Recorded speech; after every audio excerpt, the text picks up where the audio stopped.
다 함께 사도신경으로 우리의 신앙을 고백하겠습니다. 나는 전능하신 아버지 하나님 천지의 창조주를 믿습니다. 나는 그의 유일하신 아들 우리 주 예수 그리스도를 믿습니다. 그는 성령으로 잉태되어 동정녀 마리아에게서 나시고 본디오 빌라도에게 고난을 받아 십자가에 못 박혀 죽으시고 장사된 지 사흘 만에 죽은 자 가운데서 다시 살아나셨으며 하늘에 오르시어 전능하신 아버지 하나님 우편에 앉아 계시다가 거기로부터 살아있는 자와 죽은 자를 심판하러 오십니다. 나는 성령을 믿으며 거룩한 공교회와 성도의 교제와 죄를 용서받는 것과 몸의 부활과 영생을 믿습니다. 아멘. 찬송가 406장 함께 찬양하겠습니다. 406장 함께 찬양하겠습니다. 고난 내 영혼 편히 쉴 곳과 풍랑이 일어도 안전한 포구 폭풍까지도 다스리시는 주의 영원한 파르지에 주의 영원하신 팔 함께하사 항상 나를 붙드시니 어느 곳에 가든지 요동하지 않음은 주의 팔을 의지함이라. 세상 친구들 나를 버려도 예수 늘 함께 동행함으로 주의 은혜가 충만하리니 주의 영원한 파르지에 주의 영원하신 팔 함께하사 항상 나를 붙드시니 어느 곳에 가든지 요동하지 않음은 주의 팔을 의지함이라. 나의 믿음이 연약해져도 미리 예비한 힘을 주시며 위태할 때도 안보하시는 주의 영원한 파르지에 주의 영원하신 팔 함께하사 항상 나를 붙드시니 어느 곳에 가든지 요동하지 않음은 주의 팔을 의지함이라. 능치 못한 것 주께 없으니 나의 일생을 주께 맡기면 나의 모든 짐 대신 지시는 주의 영원한 파르지에 주의 영원하신 팔 함께하사 항상 나를 붙드시니 어느 곳에 가든지 요동하지 않음은 주의 팔을 의지함이라. 아멘. 오늘 하나님께서 우리에게 주시는 말씀은 시편 55편 말씀입니다. 시편 55편 말씀 함께 읽겠습니다. 하나님이여 내 기도에 귀를 기울이시고 내가 간구할 때 숨지 마소서. 내게 굽히사 응답하소서. 내가 근심으로 편하지 못하여 탄식하오니 이는 원수의 소리와 악인의 압제 때문이라. 그들이 죄악을 내게 더하며 노하여 나를 핍박하나이다. 내 마음이 내 속에서 심히 아파하며 사망의 위험이 내게 이르렀도다. 두려움과 떨림이 내게 이르고 공포가 나를 덮었도다. 나는 말하기를 만일 내게 비둘기같이 날개가 있다면 날아가서 편히 쉬리로다. 내가 멀리 날아가서 광야에 머무르리로다. 내가 나의 피난처로 속히 가서 폭풍과 광풍을 피하리라 하였도다. 내가 성내에서 강포와 분쟁을 보았사오니 주여 그들을 멸하소서. 그들의 혀를 잘라버리소서. 그들이 주야로 성벽 위에 두루 다니니 성중에는 죄악과 재난이 있으며 악독이 그 중에 있고 압박과 속임수가 그 거리를 떠나지 아니하도다. 나를 책망하는 자는 원수가 아니라 원수일진데 내가 참았으리라. 나를 대하여 자기를 높이는 자는 나를 미워하는 자가 아니라 미워하는 자일진데 내가 그를 피하여 숨었으리라. 그는 곧 너로다. 나의 동료, 나의 친구요, 나의 가까운 친구로다. 우리가 같이 재미있게 의논하며 무리와 함께하여 하나님의 집 안에서 다녔도다. 사망이 갑자기 그들에게 임하여 산채로 수월에 내려갈지어다. 이는 악독이 그들의 거처에 있고 그들 가운데에 있음이로다. 나는 하나님께 부르짖으리니 여호와께서 나를 구원하시리로다. 저녁과 아침과 정오에 내가 근심하여 탄식하리니 여호와께서 내 소리를 들으시리로다. 나를 대적하는 자 많더니 나를 치는 전쟁에서 그가 내 생명을 구원하사 평안하게 하셨도다. 옛부터 계시는 하나님이 들으시고 그들을 낮추시리이다. 그들은 변하지 아니하며 하나님을 경외하지 아니함이니이다. 그는 손을 들어 자기와 화목한 자를 치고 그의 언약을 배반하였도다. 그의 입은 우유 기름보다 미끄러우나 그의 마음은 전쟁이요 그의 말은 기름보다 유하나 실상은 뽑힌 칼이로다. 내 짐을 여호와께 맡기라. 그가 너를 붙드시고 의인의 요동함을 영원히 허락하지 아니하시리로다. 하나님이여 주께서 그들로 파멸의 웅덩이에 빠지게 하시리이다. 피를 흘리게 하며 속이는 자들은 그들의 날에 반도 살지 못할 것이나 나는 주를 의지하리이다. 아멘. 오늘 말씀 12절부터 14절 말씀을 한번 다시 보면, 나를 비난하는 자가 차라리 내 원수였다면 내가 견딜 수 있었을 것이다. 이제 세 번역으로 읽어드리는 겁니다. 나를 미워하는 자가 차라리 자기가 나보다 나았다고 자랑하는 내 원수였다면 나는 그들을 피하여 숨기라도 하였을 것이다. 그런데 나를 비난하는 자가 바로 너라니, 나를 미워하는 자가 바로 내 동료, 내 친구, 내 가까운 벗이라니. 우리는 두터운 우정을 나누며 사람들과 어울려 하나님의 집을 드나들곤 하였다라고 말씀을 하고 있습니다. 오늘 시편 55편의 분위기가 어떻습니까? 이 시편 55편을 쓰는 이 다윗, 상당히 어려운 상황 가운데 처해 있다는 것을 보게 되는데, 왜 이런 어려움을 처해 있느냐?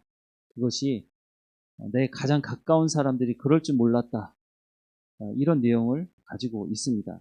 이런 말을 우리가 배신이라는 말을 가지고 사용합니다. 배신, 무슨 말인가요? 믿을 수 있는 사람이었는데 등에 칼을 꼽았다는 것이죠. 그런데 이 배신이라는 말을 우리가 언제 사용하나요? 내가 어떤 사람에 대해서 기대한 바가 있고, 그 사람은 나에게 이렇게 할 거야. 그 사람이 그렇게 하겠다고 하는 것이 아니라 그냥 내가 그 사람은 이런 정도의 수준이고 이렇게 나에게 대우해 줄 거야 라고 하는 어떤 기대함이 있다는 것입니다. 근데 그 기대를 채워주지 못하고 나에게 해를 끼치거나 내 이익에 손해를 끼치거나, 그렇게 됐을 때 우리는 그 사람이 나를 배신했다라는 말을 하게 되는 거죠. 이런 모습을 우리가 가장 잘 볼 수 있는 장면이 바로 예수님께서 십자가에 못 박혀 죽으실 때 제자들입니다. 제자들은 3년 동안 예수님을 쫓아다녔습니다. 그런데 처음부터 제자들이 정말로 예수님을 물론 메시아로 알고 따랐겠지만, 제자들이 예수님을 따라다니면서 하는 행동을 보면 정말 이 사람들이 예수님을 메시아로 알고 쫓아가는 거 있는 것인가 하는 의문을 품게 됩니다. 왜냐하면 이 사람들이 처음 예수님을 쫓아올 때부터 늘 마음에 가지고 있던 것이 있었는데, 그것은 예수님께서 예루살렘에 가시면 왕이 되실 거라고 하는 기대가 있었다는 것입니다. 그러니 마지막 예수님께서 예루살렘을 향해 가실 때 세베대의 두 아들이었던 그 어머니까지 동원해서 예수님 예루살렘에 올라가시면 내 두 아들을 기억해 달라고 하는 것. 예수님께서 결국은 왕이 되실 텐데, 그러면 3년 동안 예수님을 쫓아다니면서 고생했는데 그래도 예수님 우리 두 아들에게 그래 한 자리씩은 좀 높은 자리는 줘야 되는 것 아닙니까? 라고 하는 예수님을 향한 기대가 있었다는 것이죠. 결국은 예수님께서 십자가에 못 박혀 죽으시게 되니까 제자들은 다 예수님 버리고 도망갔습니다. 우리가 잘 알고 있는 가룟 유다, 예수님을 돈 주고 팔았고, 베드로 예수님을 끝까지 지키겠다고 칼을 빼들고까지 각오와 결심을 했지만 결국은 예수님 버리고, 또 예수님이 신문받는 그 현장에서 예수님을 3번 부인하지 않습니까? 예수님 앞에서 이 배신감을 보여준 이 제자들, 그런데 예수님은 그 마지막 저녁 식사 자리에서 너희가 오늘 저녁 나를 버리고 다 도망갈 것이라고 예수님 말씀하고 있습니다. 예수님 다 알고 계셨죠. 그렇다면 예수님 안에 가지고 있는 그 배신감은 어마어마하지 않았겠습니까? 야, 내가 이 3년 동안 이들을 위해서 얼마나 헌신적으로 살아왔는데 이 저녁에 나를 버리고 다 도망갈 거라고? 그 중에 하나는 돈 주고 판단 말이야? 이것을 먼저 알고 있었다면 엄청난 배신감에 쌓여서 아마 그 저녁에 평안하게 저녁 식사를 할 수는 없었을 것입니다. 그런데 예수님 어떻게 하십니까? 이들을 향해서 서로 사랑해라. 내가 너희에게 새 계명을 주노니 서로 사랑해라. 이게 어떻게 가능한 일일까요? 그런데 우리가 조금 잘못 생각하는 것이 있습니다. 제자들은 예수님을 배신한 것이 맞습니다. 하지만 예수님은 처음부터 제자들이 어떤 목적을 가지고 왔는지 알고 계셨습니다. 어떻게 보면 예수님은 제자들을 향해서 기대하는 바가 없었다고 하는 것이 맞는 말일 것입니다. 아니, 예수님이 제자들을 뽑으셨는데, 아니, 기대를 안 했다니 이게 말이 되냐? 그렇게 생각할 수 있지만, 예수님이 기대하는 것은 하나님이셨지, 제자들을 향해서 기대한 것은 없었다는 것입니다. 이게 무슨 말일까요? 우리도 마찬가지입니다. 우리가 삶을 살아가면서 배신당하는 일이 있습니다. 서두에도 말씀드렸지만, 내가 어떤 상대방에게 어떤 기대함이 있습니다. 그 기대함이 충족되지 않았을 때 우리는 배신당했다고 얘기합니다. 그런데 그 기대 누가 준 겁니까? 내가 만들어낸 겁니다. 저 사람은 이 정도 해야 돼. 저 사람은 이 정도를 나한테 공급해줘야 돼. 나에게 이익을 가져다 줘야 돼. 그 사람이 나에게 이렇게 해주겠다고 얘기한 것이 아니라 대부분은 내가 내 마음속에 만들어낸 것입니다. 부모와 자녀의 관계도 마찬가지고 사람들과의 관계 속에서도 마찬가지입니다. 정말 기대가 있다면 예수님께서 우리 가운데 보여주신 대로 해야 되는 것입니다. 정말 어떤 사람들에 대해서 정말 기대가 있다면 예수님께서 행하셨던 것처럼 예수님 어떻게 하셨습니까? 하나님께 맡기고 기도하는 것이었습니다. 하나님께서 사람을 바꾸시는 것이지 내가 그 사람을 바꿀 수 있는 것은 아니거든요. 우리가 자녀를 다 키워봐서 알지만 자녀가 내 마음대로 되던가요? 안 됩니다. 우리가 어떤 사람을 만나게 됐을 때도 우리가 그 사람들 내 기대로 채우고 내 마음대로 할 수 있나요? 그렇게 할 수가 없습니다. 예수님조차도 하나님께 기도하시는 것입니다. 그래서 요한복음 마지막에 보면 예수님의 대제사장적인 기도가 담겨져 있습니다. 내가 아버지와 하나 된 것처럼 저들도 아버지께서 하나 되게 해주십시오. 하나님께 기대하고 기도하고 있습니다. 그러니 예수님께서 그 마지막 저녁에 자신을 버리고 도망갈 그 제자들을 앞에 두고서 함께 저녁 식사를 나누시고 그들의 발을 씻기실 수 있었다는 것입니다.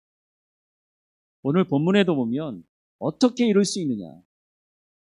다윗의 가장 가까운 사람, 가장 다윗을 도와줘야 될 사람들, 그 사람들이 다윗의 등에 칼을 꽂고 다윗을 배신한 일들이 있어서 다윗이 오늘 시편에 말씀하는 것처럼 괴롭다는 겁니다. 두렵고 떨리다. 너무너무 힘들다.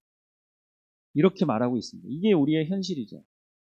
근데 여기서 끝나는 것이 아니라 다윗은 마지막에 이렇게 고백하고 있습니다. 22절, 23절에 내 짐을 여호와께 맡기라. 그가 너를 붙드시고 의인의 요동함을 영원히 허락지 아니하시리로다. 하나님이여 주께서 그들로 파멸의 웅덩이에 빠지게 하시리이다. 피를 흘리게 하며 속이는 자들은 그들의 날에 반도 살지 못할 것이나 나는 주를 의지하리이다. 다윗은 하나님을 의지하는 것을 알았습니다. 그래서 상대방이 나에게 배신을 했던 말든지 그것에 대해 기대함을 가지고 있다면 끝까지 고통스럽고 힘들었겠죠. 그런데 다윗은 그렇지 아니하고 이 모든 것을 하나님께 맡기고 나는 하나님만 의지하겠습니다. 그리고 내가 살아가야 될 삶을 살아가겠습니다. 라고 말하는 것입니다. 이게 시편 55편에 그렇게 말씀하고 있지만 우리의 삶의 현장에서는 사실 이렇게 살아가기가 쉽지 않습니다. 왜냐하면 여전히 내 안에 기대가 있기 때문입니다. 여전히 그 사람을 향해서 너는 이렇게 나에게 해줘야 돼 라고 하는 마음을 하나님께 맡겨드리고 기도하지 않고 하나님을 의지하지 않으면 우리는 일당이 살면서 이 배신감에 대한 공포에서 벗어날 수가 없게 될 것입니다. 다윗은 하나님만 의지하겠다고 결정하고 있습니다. 예수님도 이 모든 문제를 하나님께 맡기고 기도하고 있습니다. 기대하지 말라고 하는 것이 포기하란 말이 아닙니다. 하나님께 맡기고 기도하고 내가 살아가야 될 삶, 내게 맡겨진 사명을 감당하라고 하는 것입니다. 내가 그 사람 바꿀 수 없습니다. 하나님께서 성령을 통해서 그 사람을 바꾸시는 것이지 내가 아무리 열심히 한다고 그렇게 해서 바뀌는 것이 아니라는 것입니다. 누구를 향해서 기대하고 있습니까? 그 기대가 정말 기대가 되기 원하신다면 하나님께 기도하십시오. 하나님께 맡기시고 그리고 내가 살아가야 될 삶을 살아가십시오.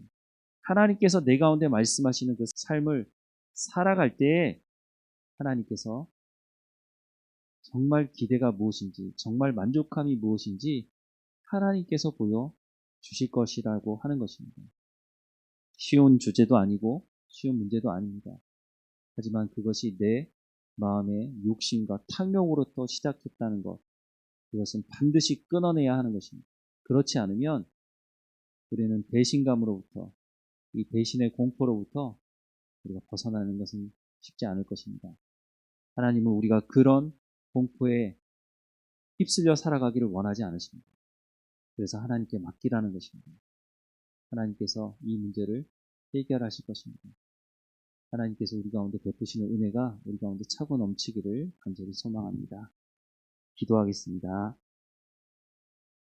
사랑하는 하나님, 우리가 이 땅에 살아가며 사람들과 관계 속에서 이 배신이라는 문제 때문에 고통스럽고 힘든 삶을 살아갈 때가 있습니다. 하나님, 성경에 많은 믿음의 사람들도 하나님 이 고통 속에 살았지만 결국은 하나님을 의지함으로 하나님께 맡김으로 이 문제를 해결해가는 모습을 보게 됩니다. 하나님, 우리 가운데 맡겨진 모든 일에 충성을 다할 수 있도록 성령이 충만케 하셔서 하나님의 말씀을 듣게 하시고 순종하게 하옵소서. 하나님께 맡겨드립니다. 내가 바꾸려고 하는 것이 아니라 하나님께서 역사하셔서 하나님 바꿔주시고 변화되게 하시며 오직 하나님만 바라보는 삶이 될 수 있도록 하나님 인도해 주옵소서. 하나님, 우리 가운데 맡겨진 모든 일에 충성을 다하게 하시며 오직 하나님께만 영광을 돌리는 삶이 될 수 있도록 하나님 인도해 주옵소서. 하나님, 우리에게 맡겨진 삶을 살아가는 현장에서 우리가 하나님 말씀에 순종함으로 하나님 주시는 평안으로 하나님 주시는 믿음을 가지고 복음을 증거하는 삶을 살아갈 수 있도록 인도해 주옵소서. 하나님, 배신으로 가득 차 있는 이 세상 속에서 하나님과의 우리의 온전한 관계를 통해서 하나님 이 문제가 해결될 수 있다는 것을 우리의 삶을 통해 증거할 수 있도록 하나님 인도해 주옵소서. 하나님, 우리를 붙드시는 그 은혜가 오늘도 하루 충만하게 임하게 하시고 하나님과 동행하게 하옵소서. 우리의 삶을 인도하시는 하나님께 감사드리고 예수님의 이름으로 기도드립니다. 아멘. 하늘에 계신 우리 아버지, 아버지의 이름을 거룩하게 하시며 아버지의 나라가 오게 하시며 아버지의 뜻이 하늘에서와 같이 땅에서도 이루어지게 하소서. 오늘 우리에게 일용할 양식을 주시고 우리가 우리에게 잘못한 사람을 용서하여 준 것 같이 우리 죄를 용서하여 주시고 우리를 시험에 빠지지 않게 하시고 악에서 구하소서. 나라와 권능과 영광이 영원히 아버지의 것입니다. 아멘.